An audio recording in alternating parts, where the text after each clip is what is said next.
Hello students, welcome to my channel Chetna study point. आज हम science class 6 का chapter 4 करेंगे, sorting materials into group. Okay, exercise 4.1 objects around us. We have seen that our food and clothes have so much variety in them.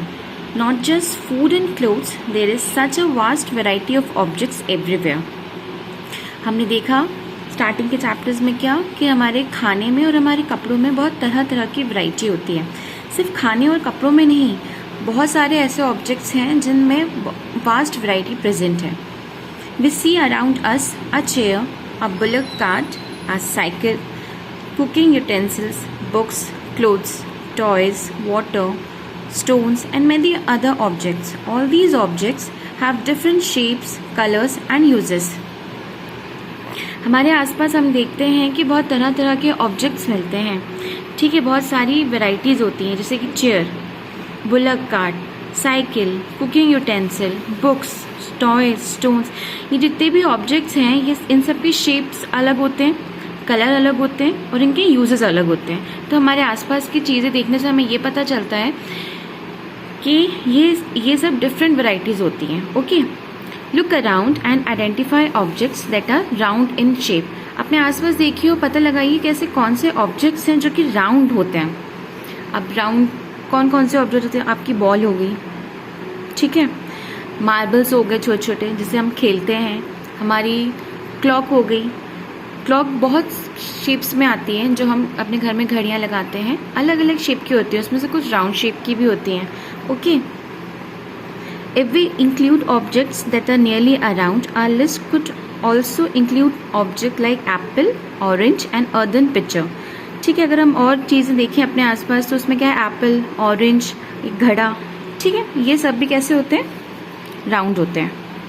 Suppose we are looking for objects that are edible. We must include all the items that we have listed in table 1.1, 1.2 and 1.3 in chapter 1. We might also find that some of those round shaped objects we just listed out are also in this group. मतलब जो कुछ खाने की चीज़ें होती हैं ना, fruits हुए या वेजिटेबल्स हुए, वो भी राउंड शेप में हमें मिलते हैं।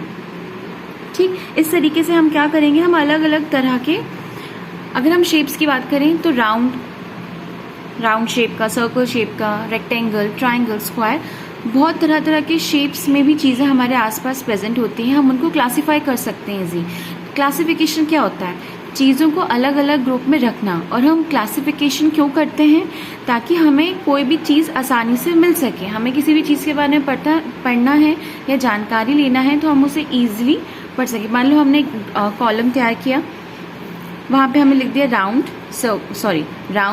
रेक्टेंगल, ट्राइंगल या स्क्वायर। अब हम इसमें चीज़ों को चाहे वो नॉन लिविंग थिंग्स हो या लिविंग थिंग्स हो या एडिबल हो या ना हो, ऐसी चीज़ें जो होती हैं हम उनको क्लासीफाई कर सकते हैं easily. Okay, let us see, we wish to make a group of objects that are made of plastic, bucket. अगर हमें सबसे पहले ग्रुप ऑफ ऑब्जेक्ट तैयार करना है जिसमें प्लास्टिक से बनी हुई चीज़ें लिखनी है, तो क्या क्या होता है प्लास्टिक से बनी हुई चीज़ें? बकेट हो गया, लंच बॉक्स हो गया, टॉयज़ हो गए, ठीक है, वाटर कंटेनर जिनमें हम पानी रखते हैं, पाइप हो गई, और ऐसे बहुत से ऑब्जेक्ट्स जो हमारे आसपास होते हैं ये प्लास्टिक के बने हुए होते हैं। ठीक है, उसके बाद इसी तरीके से हम और सारे ग्रुप्स भी डिवाइड कर सकते हैं। In the above examples we have group object on the basis of their shape और the materials they are made from. अभी हमने क्या किया, दो चीज़ें देखी, हमने उसकी शेप के अकॉर्डिंग उनको किया कि हमने देखा कि जो राउंड शेप में है हमने पहले उसको क्लासीफाई किया और फिर वो प्लास्टिक वाले किए। ठीक है, कि प्लास्टिक से कौन कौन से मटेरियल्स आपके बनते हैं, आप उन्हें बताइए। इसी तरीके से हम और भी चीज़ें कर सकते हैं कि मेटल्स जो होते हैं उनसे क्या क्या चीज़ें बनती हैं, अब उनको क्लासीफाई कर सकते हैं। ठीक है, now the activity 1, let us collect as many as objects possible from around us. Each of us could get some everyday objects from home and we could also collect some objects from the classroom or from outside the school.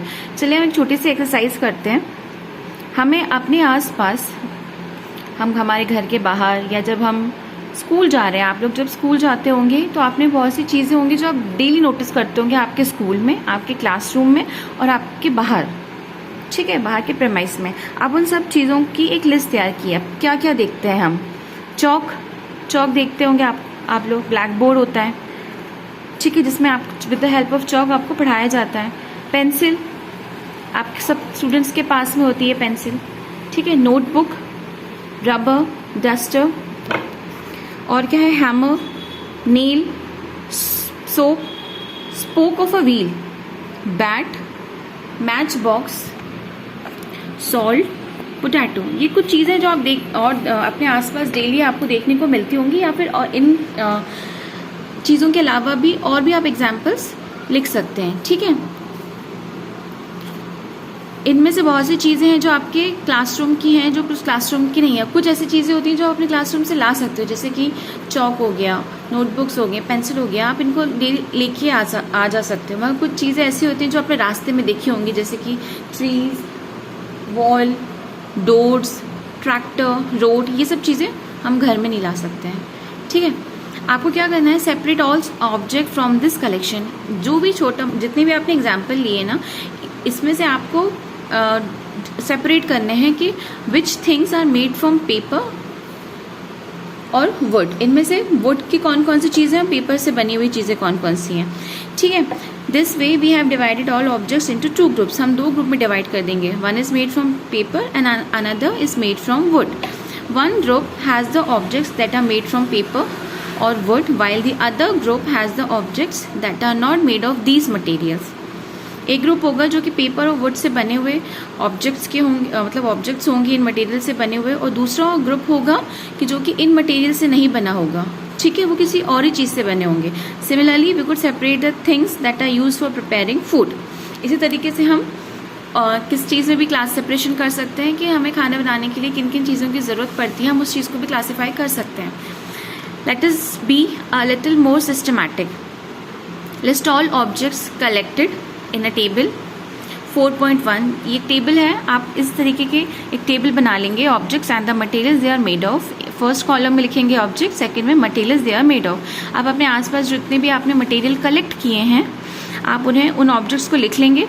और second column में आप क्या देखेंगे कि जो वो चीज़ होती है ना, वो किन किन चीज़ों से बनी हुई होती है, ठीक है। फॉर एग्जाम्पल आपने लिख दिया प्लेट और थाली, ठीक है। तो प्लेट किन किन चीज़ों से बनी हुई होती है, कौन कौन से मटेरियल्स होते हैं जिनसे प्लेट बनी होती है? ग्लास की प्लेट भी होती है, ओके, स्टील की भी होती है, प्लास्टिक्स की भी होती है, ठीक। इसी तरीके से पेन प्लास्टिक के भी होते हैं, मेटल के भी होते हैं, ठीक है। इस तरीके से आप और भी ऑब्जेक्ट्स लिख सकते हो और उनके मटेरियल्स आप फाइंड कर सकते हो, ठीक। जैसे कि बॉटल्स किन किन चीज़ों की बनी हुई होती हैं। आप इस तरीके से बहुत सारे एग्जाम्पल्स लिख के उनके मटेरियल्स लिख सकते हैं, ठीक है। Now moving on to the activity 2, table 4.2, list some common materials. You can also add more materials in column 1 that are known to you, okay। Now try and think of everyday objects you know that are mainly made of these materials and list them in column 2। हमने first column में क्या किया है, हमने objects और materials लिया, मतलब हम ऑब्जेक्ट देखेंगे कि वो कौन कौन से मटेरियल से बन के तैयार होता है, ठीक है। सेकेंड में क्या है, different type of objects that are made from the same material. ऐसे बहुत से मटेरियल्स होते हैं जिनसे मतलब जिनका मटेरियल सेम होता है। जैसे वुडन, आपके डोर्स भी होते हैं, विंडोज़ होती हैं, चेयर होते हैं, बुलक कार्ट होते हैं, ये सब किसके बने हुए होते हैं? वुड के होते हैं। मतलब बहुत सारी ऑब्जेक्ट्स एक ही मटेरियल से बन के तैयार हो रहे हैं, ठीक है। अब हम बुक, ये बुक जिसे हम पढ़ रहे हैं, ये बुक हो गई, हमारी नोटबुक्स हो गई, न्यूज़पेपर्स हैं, कैलेंडर्स हैं, ठीक है। कुछ टॉयज़ भी हैं जो कि पेपर से बने हुए होते हैं, ठीक है। ऐसे कि लेदर से क्या क्या चीज़ें बनती हैं, आपके बैग्स होते हैं, स्कूल बैग्स हो गए, गनी बैग्स हो गए, ठीक है। ये सब चीज़ें लेदर की होती हैं। प्लास्टिक में क्या क्या होता है, मतलब बकेट्स होती हैं, प्लास्टिक की बॉटल्स होती हैं, टॉयज़ होते हैं, और क्या होता है, लंच बॉक्स होते हैं, पाइप्स होती हैं, ये सब प्लास्टिक से बने होते हैं। बहुत सारे मटेरियल्स हैं जो सिर्फ प्लास्टिक से ही बन के तैयार होते हैं, ठीक है। अब कॉटन के फैब्रिक होते हैं, ठीक। अभी हमने पढ़ा भी था कॉटन से क्या क्या बनता है। हमारी क्लोथ्स बनते हैं, हमारी बेडशीट बनती हैं, हमारे कर्टन, घर में जो हम पर्दे यूज़ करते हैं कर्टन्स, वो भी उसके होते हैं। मैट्रेसेस होती हैं, ठीक है, जो कि कॉटन की बनती हैं, और बहुत सी क्विल्ट्स, उसमें ये क्विल्ट्स भी होते हैं, पिलो कवर होते हैं, पिलोज होती हैं जो कि कॉटन से बनती हैं। ठीक है, इस तरीके से आप और भी मटेरियल ले सकते हो और उनके ऑब्जेक्ट्स पता कर सकते हो कि एक मटेरियल से कितने ऑब्जेक्ट बन के तैयार होते हैं। ठीक है, what do we find from these table?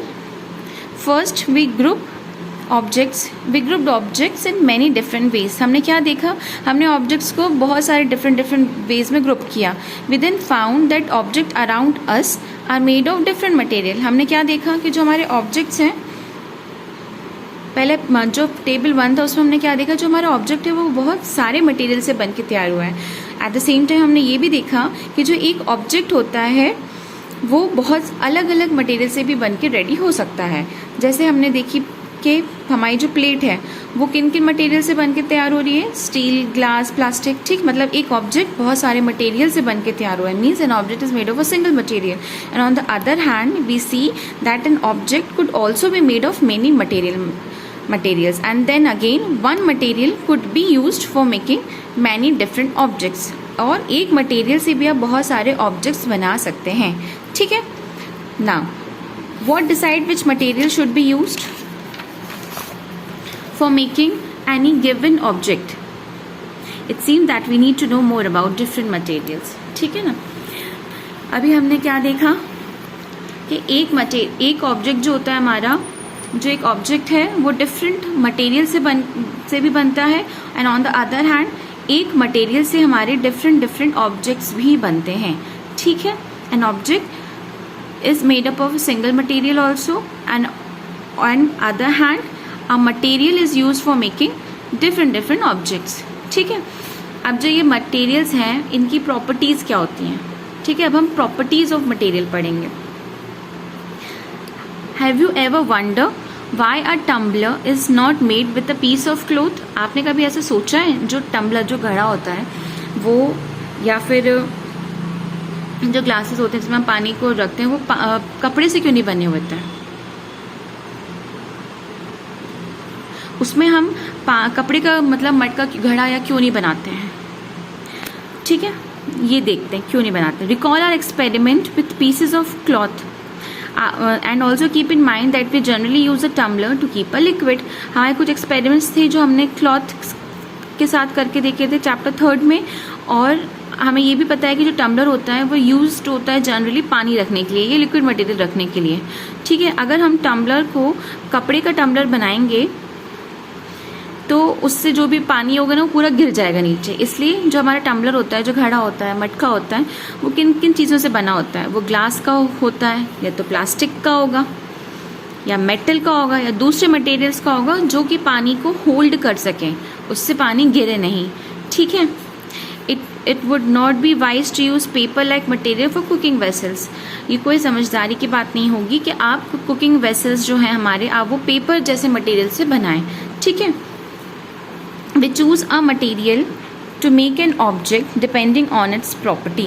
हम जो मटेरियल, हमें कोई अगर ऑब्जेक्ट बनाना है तो हम उसकी हम मटेरियल, अगर हमें कोई भी तैयार करना, सॉरी, जो हमें कोई भी अगर ऑब्जेक्ट तैयार करना है तो हम एक ऐसा मटेरियल चूज़ करते हैं जिसकी प्रॉपर्टी उस चीज़ से फुलफिल करे, उसकी नीड्स को फुलफिल करे। ठीक है, and the purpose for which the object is to be used. हमने जैसे ऑब्जेक्ट, हमें घड़ा तैयार करना है, ठीक है, हमें टम्बलर बनाना है, और टम्बलर किस लिए यूज़ होता है? पानी भरने के लिए यूज़ होता है। तो हम ऐसा मटेरियल चूज़ करेंगे जिसमें ऐसी प्रॉपर्टी हो जो पानी को होल्ड कर सके। ठीक है, इसी तरीके से और भी जो बाकी ऑब्जेक्ट्स होते हैं, फॉर एग्जांपल हमें कपड़े रखने के लिए अलमारी बनानी है, तो हम एक ऐसी, मतलब अलमारी की, अलमीरा क्या हो गया हमारा? अलमीरा हमारा हो गया ऑब्जेक्ट। अब हम उसके लिए मटेरियल ढूंढेंगे। मटेरियल क्या कौन सा हो सकता है? या तो वुडन हो सकता है, या तो प्लास्टिक हो सकता है, या तो मेटल हो सकता है। ठीक है, या तो कोई भी मेटल हो सकता है। तो हम लकड़ी की अलमारी भी बना सकते हैं, हम प्लास्टिक की अलमारी बना सकते हैं, क्यों? हमें उसमें कपड़े रखने हैं। ठीक है, हम पेपर की अलमीरा नहीं बनाएंगे कि पेपर के ऊपर हमने कपड़े रखे, वो सारे कपड़े हमारे नीचे गिर गए। ठीक है, हम लोग जो अलमीरा तैयार कर रहे हैं, जो एग्जाम्पल हमने लिया है अलमीरा का, वो हम अपना सामान रखने के लिए करें, चाहे उसमें कपड़े रखें या फिर हम कुछ भी हैवी मटेरियल भी रखें, ताकि वो उससे गिरे नहीं, उसमें सिक्योर रहे। तो हमारा जो पर्पस है किसी भी ऑब्जेक्ट को तैयार करने का, उसके अकॉर्डिंग हम मटेरियल चूज़ करते हैं कि उसमें ऐसी प्रॉपर्टी होना चाहिए जो हमारे नीड को, हमारे पर्पस को फुलफिल कर सके। ठीक, now we will discuss some properties of materials. अब क्या क्या प्रॉपर्टीज होती हैं मटेरियल्स की, वो दिखने में कैसी है, उसका अपीयरेंस कैसा है। ठीक, सेकंड हार्डनेस पर डिपेंड करता है कि वो कितनी हार्ड है। ठीक है, थर्ड सॉल्युबल और इनसॉल्युबिलिटी होती है कि कोई चीज़, मतलब जो भी मटेरियल है वो सॉल्युबल है या इनसॉल्युबल है, या फिर उसकी ट्रांसपेरेंसी पे कि वो ट्रांसल्यूसेंट है कि नहीं है। ठीक, अब और क्या होती है कि कुछ ऑब्जेक्ट्स होते हैं जो कि आपके पानी में तैर जाते हैं और कुछ होते हैं जो कि डूब जाते हैं। तो ये सारी हमारी प्रॉपर्टीज़ हैं जिन मटेरियल की, हम एक एक करके इनको स्टडी करेंगे। ठीक है, तो अभी हम अपीयरेंस के बारे में पढ़ते हैं। वो materials usually look different from each other. हमारे पास जितने भी मटेरियल होते हैं वो सब एक दूसरे से देखने में अलग होते हैं। अब जैसे कि आप एग्जांपल ले लो, वुड, प्लास्टिक, ये दोनों एक दूसरे में अलग है। लकड़ी और ये प्लास्टिक है, ये देखने में अलग है, ये छूने में भी अलग है। अब आपने ले लिया आयरन, आयरन जो है वो वुड से अलग है, वो प्लास्टिक से अलग है। ठीक है, कॉपर और एल्यूमिनियम से भी उन दोनों के बीच में डिफरेंट है, वो देखने में डिफरेंट होते हैं। ठीक है, और एट द सेम टाइम वहाँ पे उन मटेरियल्स के बीच में कुछ सिमिलैरिटी भी होती है। ठीक, मतलब कुछ मटेरियल्स जो हैं वो एक दूसरे से देखने में अलग हैं, and at the same time there may be some similarities between iron, copper and aluminium जो कि वुड में नहीं है। ठीक, activity 3, collect small pieces of different materials. हम छोटे छोटे पीसेस ले लेंगे अलग अलग मटेरियल्स के, जैसे कि पेपर का पीस ले लो, कार्डबोर्ड ले लो, वुड, कॉपर जो कि कॉपर वायर, कॉपर वायर का, aluminium sheet, chalk. Do any of these appear shiny? Separate the shiny materials into a group. अब आपने ये सब इनके पीसेस ले लिए, अब क्या इनमें से कोई शाइनी है, कोई मटेरियल? अब हम कैसे पता करेंगे कि ये शाइनी है कि नहीं है? हम क्या करेंगे, हम जो भी मटेरियल लेंगे ना, observe as the teacher cuts each material into 2 pieces and look at the freshly cut surface. What do you notice? Does the freshly cut surface of some of these materials appear shiny? Include these objects also in the group of shiny materials. अब आप क्या करेंगे, जैसे आपने wooden block लिया, ठीक है, या तो आपने कॉपर वायर ले लिया या एल्यूमिनियम शीट ले लिया। अब इसको 2 पार्ट में डिवाइड करेंगे, काटेंगे। आप क्या देखेंगे, जो फ्रेशली कट सरफेस है इट अपीयर्स शाइनी। किसी का शाइनी होगा, किसी का नहीं होगा। ठीक, do you notice such a shine और lustre in any other material? Cut them anywhere as you can. Repeat this in the class with as many as material as possible and make a list of those with or without luster. Instead of cutting, you can rub the surface of material with sandpaper to see if it has luster or not. जितने भी आपने materials लिए, paper, cardboard, would, copper wire, aluminium sheet, chalk, इनको आप या तो 2 part में divide करेंगे, कट करेंगे। क्या देखेंगे, जो आपका फ्रेशली कट पार्ट है, does it have a shiny surface और नॉट? अगर वो है, मीन उस मटेरियल में क्या है, शाइन, इट हैज लस्टर। और जिन मटेरियल्स में नहीं है, आप ऐसे 2 ग्रुप्स में डिवाइड कर लेंगे कि which materials are have lustre और which materials have do not. ठीक, materials that have such lustre are usually metals. ठीक है, जो हमने क्या देखा ये एक्सरसाइज करने के बाद, कि जो हमारे मेटल्स हैं दे यूजुअली हैव लस्टर और shine on their freshly cut surface. Iron, copper, aluminium and gold are examples of metals. Iron, copper, aluminium ये क्या है, हमारे मेटल्स के एग्जाम्पल हैं। Some metals often lose their shine and appear dull because of the action of air and moisture on them. कुछ ऐसे metals होते हैं जो कि जब वो पानी, मतलब मॉइस्चर या अपनी हवा के संपर्क में आते हैं तो जो उनकी शाइनिंग होती है वो डल हो जाती है। ठीक है, we therefore notice the luster only on their freshly cut surface. तो हमें उनकी जो लस्टर होती है और जो शाइन होता है ना, जब हम उन्हें कट करते हैं तभी हमें दिखाई देती है। जैसे आपने देखा होगा कि आयरन अगर थोड़ा सा पुराना हो गया, जो आपके घर में भी कुछ चीज़ें ऐसी होंगी, आप देखो नोटिस करेंगे कि आयरन की हैं, लोहे की बनी हुई हैं। एक टाइम के बाद जब उसमें जैसे घर में बारिश हुई, कभी पानी गिर गया या बहुत तेज़ आंधी तूफान आया, हवाएं धीरे धीरे करके, सडनली नहीं बट ग्रेजुअली उनकी जो शाइनी सरफेस होता है ना वो थोड़ा सा डल हो जाता है। तो अगर जब हम उन्हें कट करेंगे ना कट करते हैं थोड़ा सा पार्ट उनका, तो हम देखते हैं कि वो अंदर से जो फ्रेशली कट सरफेस है उसमें एक शाइनी लेयर रहती है। ठीक है, तो ये हमने पढ़ लिया उसके अपीयरेंस के बारे में कि कौन सा कैसा दिखाई देता है। ठीक है, और कुछ मटेरियल्स ऐसे होते हैं जिनमें ये पार्ट नहीं होता है, मतलब शाइनी सरफेस नहीं प्रेजेंट होती है। Second, hardness. हमारी सेकंड प्रॉपर्टी क्या है मटेरियल की? Hardness. When you press different materials with your hands, some of them may be hard to compress, while others can be easily compressed. जितने भी हमारे ये अलग अलग तरह के मटेरियल्स होते हैं ना, जब आप इनको अपने हाथों से दबाते हो तो आपने नोटिस किया होगा कि कुछ मटेरियल्स काफ़ी हार्ड होते हैं प्रेस करने में, एंड कुछ मटेरियल्स जो होते हैं वो बहुत ईजिली से कंप्रेस हो जाते हैं, मतलब दब जाते हैं। ठीक है, take a metal key and try to scratch with it. The surface of piece of wood, aluminium, a piece of stone, a nail, candle, chalk, any other material or object, आप एक मेटल की ले लीजिए and try to scratch with it. आप उससे खरोंचना शुरू करिए इन जितने भी ये मटेरियल्स हैं ना इनके सरफेस पे। What you will find, you can easily scratch some material. आप देखोगे कि ये जो मटेरियल्स हैं ना, जैसे कि wooden, aluminium, stone piece, nail, candle, chalk, आप देखोगे कुछ मटेरियल जो हैं वो ईजिली स्क्रैच हो रहे हैं, जैसे कि ये हो जाएगा, स्क्रैच हो जाएगा। ठीक है, और कुछ मटेरियल्स होंगे ऐसे जिसको आप ईजिली स्क्रैच नहीं कर सकते हैं। ठीक, materials which can be compressed और scratched easily are called soft. जो मटेरियल्स ईजिली कंप्रेस्ड हो जाएं, दब जाएं और ईजिली स्क्रैच हो जाएं, वो मटेरियल्स सॉफ्ट होते हैं। While some other materials which are difficult to compress are called hard materials.